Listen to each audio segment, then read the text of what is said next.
Assalamualaikum, Yoshmina. Okey, hari ni kita nak borak pasal kronologi penuh pertarungan di antara Muichiro Tokito, Shinazukawa Genya, Shinazukawa Sanemi dan juga Himeji Magyome menentang apa Mudime yang pertama dan merupakan apa Mudime yang terkuat iaitu Kokushibo. Pertarungan mereka ni bermula sewaktu sedang berlangsungnya pertarungan penentuan ataupun pertarungan terbesar di antara Demon menentang Demon Hunter dalam Infinity Castle Arc. Yang mana dalam arc ni lah kita akan dapat tengok pertarungan yang cukup getih untuk mereka semua menewaskan apa Demon yang masih lagi tinggal sebelum mereka berhadapan dengan Muzan. Malah pertarungan di antara mereka berempat menentang Kokushibo bermula selepas tamatnya pertarungan di antara Gyu dan Tanjiro menewaskan Akaza, Zenitsu menewaskan Kaigaku dan satu lagi Inosuke dengan Kanao berjaya menewaskan Ruma.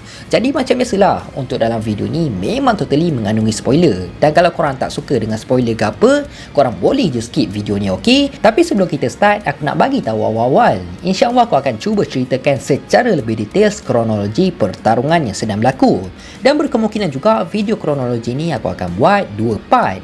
Jadi insyaAllah untuk video part yang kedua aku akan cuba keluarkan dalam masa yang terdekat. Jadi tanpa melengahkan masa, jom kita start sekarang. Okey korang, aku nak bagi tahu ni, sekarang ni Faiz di studio ada keluarkan t-shirt Sublimation Anime 2 design yang terbaru tau, iaitu design anime Naruto karakter Hatake Kakashi aka Roku Daimyo Hokage, dan juga design anime Demon Slayer karakter Rengoku Kyojuro. Kedua-dua design ni memang design kami sendiri dan memang cantik gila. Untuk kualiti baju pula, korang jangan risau lah tau, kita orang memang bagi yang terbaik. Jenis kain yang kita orang pakai ialah microfiber interlock, jadi memang cukup selesa dan tak panas langsung tau. Kalau korang nak buat untuk bersukan pun tak ada masalah. Dari segi printing pula, korang jangan risau, korang basuhlah macam mana sekalipun memang tak akan tanggal, sebab baju ni jenis sublimation. Dan apa yang lagi menarik, setiap pembelian yang korang buat, korang akan dapat pelbagai barang anime. Dan baju ni juga ready stock tau, ada saiz S sampailah saiz 4XL. Kalau korang order hari ni, esok juga kita orang kapus. Jadi kalau korang nak nampak lebih bergaya ataupun berminat nak dapatkan baju anime limited edition keluaran Faiz di studio, korang boleh je order dekat Shopee Faiz di studio ataupun WhatsApp je nombor kami, okey? Link semua kita orang dah ada letak dalam bio ataupun description. Jadi jangan lepaskan peluang selagi stok masih ada. Kronologi pertarungan menentang Kokushibo ni bermula dari chapter 164 sampailah chapter 178. Jadi sebelum pertarungan di antara mereka berempat menentang Kokushibo bermula, kita dapat tengok Mitsuri Kanroji dan Iguro Obanai tengah struggle cuba untuk menewaskan apa Mundime keempat yang baru menggantikan tempahan Tengu iaitu Nakemi. Kalau ikutkan dari segi kekuatan untuk Nakemi bertarung, sebenarnya dorang tak ada masalah pun untuk membunuh Nakemi dengan mudah. Cumanya yang jadi masalahnya dekat sini disebabkan kemampuan Blood Demon Art dia yang mampu untuk mengawal istana tersebut. Jadi agak susah lah kan untuk dorang menyerang beliau, disebabkan sewaktu dorang baru je nak serang Nakemi, tiba-tiba istana tu terus bergerak dan menyukarkan pergerakan dorang untuk melakukan serangan. Jadi sewaktu Himeji Magyome dengan Muichiro Tokito tengah on the way untuk pergi berhadapan dengan Muzan, secara tiba-tiba disebabkan hasil kemampuan Nakemi telah menyebabkan Muichiro Tokito terpisah dengan Gyome, sampaikan Muichiro tercampak jauh dekat satu tempat. Jadi apabila Muichiro Tokito dah sampai dekat tempat tu, tiba-tiba ada seseorang telah menegur Muichiro dengan dia cakap, "Kau adalah Demon Hunter, tapi aku macam kenal kau ni siapa." Dan rupanya yang telah menegur Muichiro Tokito tu merupakan apa Mundime yang pertama, iaitu Kokushibo. Malah sewaktu Muichiro Tokito sedang berhadapan dengan Kokushibo, badan dia tak boleh nak bergerak tau. Badan dia macam tak boleh nak react untuk berhadapan dengan Kokushibo, disebabkan dia seakan takut dengan aura yang cukup menakutkan daripada Kokushibo.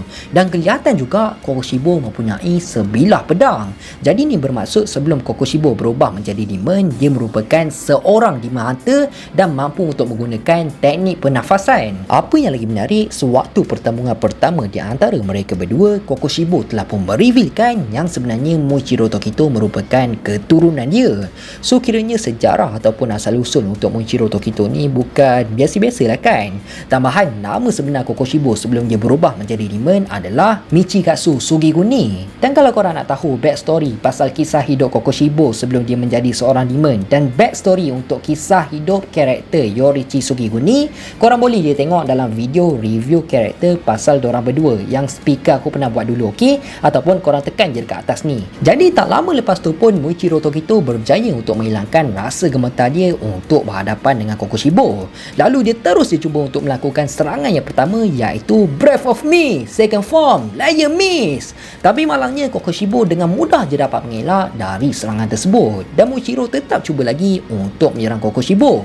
Malah hasilnya tetap sama juga. Selepas serangan tersebut seakan tak ada bagi ancaman pun terhadap Kokushibo. Lepas tidak itu pun Kokushibo memuji akan kebolehan Muichiro Tokito sewaktu usia dia masih lagi muda, dan dia pun adalah cakap benda tu disebabkan mereka mempunyai pertalian darah. Cumanya Muichiro Tokito tak terima pun apa yang telah dikatakan oleh Kokushibo. Lalu tak lama lepas tu pun Muichiro terus dia membangkitkan Demon Slayer mak dia untuk berhadapan dengan Kokushibo, dan benda ni lagilah membuatkan Kokushibo kagum akan kebolehan Muichiro. Sampailah satu masa disebabkan Muichiro Tokito cuba untuk menyerang Kokushibo, Kokushibo pun cakap lah, aku kena buka sarung pedang aku, kalau tak aku macam biadab lah. Sebab benda ni pengguna pedang je yang akan faham dengan situasi macam tu. Jadi apabila Kokushibo baru je melakukan serangan pertama, iaitu Breath of Moon, First Form, Dark Moon Evening Shrine, dan apa yang paling mengejutkan disebabkan Kokushibo baru je menggunakan serangan pertama dia telah berjaya memotong tangan kiri Muichiro Tokito. So dekat sini pun kita dah boleh nampak memang cukup jelas lah kan, yang mana level kekuatan untuk apa Moon Demon yang pertama ni memang jauh gila kalau nak dibandingkan dengan Muichiro Tokito, dan kekuatan dia ni another level.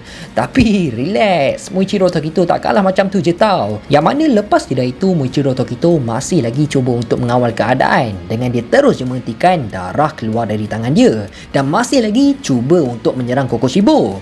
Tapi malangnya lain pula yang telah terjadi. Selepas Kokushibo telah mengelak dari serangan tersebut, lalu dia terus menusuk pedang yang digunakan oleh Muichiro Tokito tepat dekat dada dia, sambil Muichiro tergantung dekat atas tiang. Dan ketika situasi Muichiro dah tak mampu untuk bergerak, Kokushibo telah pun menawarkan dekat Muichiro untuk dia berubah menjadi demon. Malah dia pun adalah ceramah sikit dekat Muichiro Tokito kan, apakah kebaikan kalau dia berubah menjadi demon, dan macam-macam lagi lah apa yang telah dikatakan oleh Kokushibo. Dia macam memperendahkan manusia lah, dia cakap jadi demon ni bagus, macam-macam lah. Cumanya kalau Muichiro Tokito berubah menjadi demon, tak adalah sampai dia kena bayar gaji ke apa kan. Tak adalah sampai macam tu. Kalau kena bayar gaji apa, aku pun sanggup nak jadi demon. Tapi secara tiba-tiba kelihatan Genya pun berada dekat sana juga, sambil dia sedang bersembunyi di sebalik tiang. Lalu dia pun cubalah untuk mengambil peluang yang ada untuk menembak Kokushibo sewaktu Kokushibo masih lagi tak sedar akan keberadaan Genya yang ada dekat sana. Tapi malangnya sewaktu Genya baru je nak tembak Kokushibo, tiba-tiba Kokushibo terus je muncul dekat belakang Genya, dan dia terus je memotong tangan kiri Genya. Malah bukan setakat tangan kiri dia je yang kena potong tau, tangan kanan dan separuh badan Genya pun telah dipotong oleh Kokushibo juga. Jadi disebabkan tu takkanlah Muichiro Tokito sebagai seorang Hashira nak duduk diam je kan. Dia pun struggle lah cuba untuk melepaskan diri dari tusukan pedang yang ada dekat dada dia tu. Tapi malangnya dengan kekuatan yang dia ada sekarang, Muichiro Tokito tak mampu untuk menyelamatkan Genya yang dalam keadaan bahaya sekarang. Jadi sewaktu keadaan tengah getih dan Kokushibo ingin membunuh Genya, secara tiba-tiba serangan Kokushibo tu telah pun dihalang oleh abang Genya sendiri, iaitu Shinazugawa Sanemi, yang telah pun sampai dekat sana tepat pada masanya. Sewaktu Sanemi dah sampai dekat sini, Genya pun teringat balik lah apa yang telah dikatakan oleh Tanjiro dekat dia, yang mana sebenarnya Sanemi tak bencikan pun dekat Genya, tapi yang sebenarnya dia sayangkan sangat dekat Genya, yang dia sanggup buat apa je bagi untuk melindungi Genya. So disebabkan apa yang Kokushibo dah buat terhadap Genya, benda ni memang betul-betul membuatkan Sanemi bengang gila dekat Kokushibo. Lalu bermulalah pertarungan 1 lawan 1 di antara Sanemi menentang Kokushibo. Pada awalnya kita dapat tengok match diorang berdua ni memang cukup sengit tau, saling membalas serangan antara satu sama lain, sampaikan Sanemi mampu untuk menahan pedang Kokushibo menggunakan pedang dia, dengan Sanemi cakap, kau nampak tak, pedang kau ni memang buruk nak mampus. Betul tak apa yang aku cakap? Lepas tu diorang pun lawan lah, lawan punya lawan. Sanemi pun mengakui lah akan kekuatan Kokushibo ni memang lain macam gila, dan kekuatan dia ni memang another level. Jadi disebabkan tu dia pun tak heran lah kenapa Muichiro Tokito pun boleh kalah lawan dengan Kokushibo.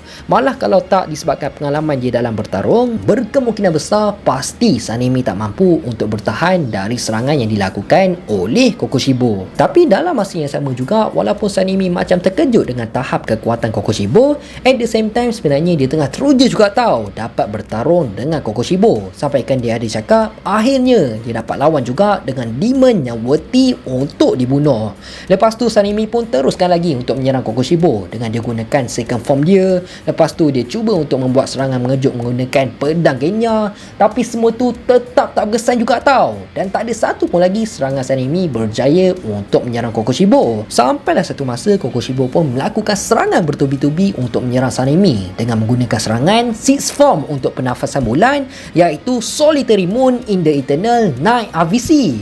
Dan disebabkan serangan tu juga telah berjaya membuatkan Sanemi cedera parah. Banyak gila lah darah yang keluar dari tubuh Sanemi. Dan pada awalnya kita ingat semuanya dah berakhir untuk Sanemi kan. Tapi rupanya yang sebaliknya. Sebab telah dikatakan sebenarnya darah Sanemi ni merupakan darah yang cukup unik. Disebabkan bau darah Sanemi ni mampu untuk membuatkan demon rasa mabuk ataupun pening tau. Dan lepas dari itu Sanemi pun terus dia counter balik serangan daripada Kokoshibo bertubi-tubi. Malah Kokoshibo sendiri terkejut melihat keadaan Sanemi yang mampu untuk menghentikan darah keluar dari tubuh dia. Sebab kalau ikutkan manusia biasa pasti tak akan mampu untuk membuat perkara tersebut. Jadi kiranya tubuh Sanemi ni bukan biasa-biasa lah kan. Dan diorang pun lawan lah lagi. Lawan punya lawan. Sampailah satu masa tiba-tiba Kokoshibo ada peluang untuk memenggal kepala Sanemi. Tapi Sanemi tak membenarkan benda tu berlaku. Dengan dia terus bertindak menggunakan pistol Genya untuk menghalang pedang Kokoshibo. Lalu dia terus melakukan tembakan ke arah muka Kokoshibo. Cumanya dengan serangan tu pun masih lagi tak mampu untuk menyentuh tubuh Kokoshibo. Malah ketika jarak mereka berdua dah memang dekat gila dan peluang untuk Sanemi mengelak dari serangan yang bakal dilakukan oleh Kokoshibo ni memang cukup tipis. Jadi apabila Kokoshibo melakukan serangan iaitu form ketiga pernafasan bulan, Dead Moon of Abandon Mansion, secara tiba-tiba Sanemi telah pun berjaya mengelak dari serangan tersebut disebabkan beliau telah dibantu oleh Himejima Gyome yang merupakan the strongest man of the Demon Hunter telah pun tiba dekat sana tepat pada masanya. Dan apabila Gyome dah sampai dekat sana, dia terus dia suruh Sanemi untuk jahit luka dia dulu sambil Gyome akan cuba untuk bertarung dengan Kokoshibo secara satu lawan satu. Jadi start je dari sini bermulalah pertarungan di antara the strongest Demon Hunter menentang the strongest Upper Moon Demon. Dan adakah Himejima Gyome mampu untuk menewaskan Kokoshibo dalam pertarungan satu lawan satu ataupun tak? Korang kena nantikan apa pula yang akan berlaku dalam pertarungan yang cukup sengit ni dalam video part yang kedua. Aku minta maaf sangat, mesti ada yang tak berapa nak suka bila aku buat video tak habiskan dekat dalam satu video je kan. Tapi aku saja je nak buat korang yang layan video ni akan tertunggu dan hype apa pula yang akan berlaku seterusnya. Dan kalau boleh kan, sekarang ni aku nak cuba pendekkan duration video kurang dari 15 minit ke atas. Harap korang boleh faham dan enjoy je, okey? Dan insyaAllah untuk video part yang kedua aku akan cuba keluarkan dalam masa yang terdekat juga. Mungkin dalam 2 ataupun 3 hari lagi. Jadi aku rasa sampai sini je lah kot video kita untuk kali ni. Aku harap korang semua enjoy dan penyampaian aku jelas. Teruskan support Faizi Studio untuk mendapatkan 200,000 subscribers dalam tahun ni. Aku nak minta maaf kalau aku ada buat salah, tersilap cakap, terkasar bahasa. Aku nak minta maaf sangat. Aku hanya manusia biasa, tak lari daripada kesilapan. InsyaAllah kita jumpa dalam next video. Assalamualaikum, bye bye.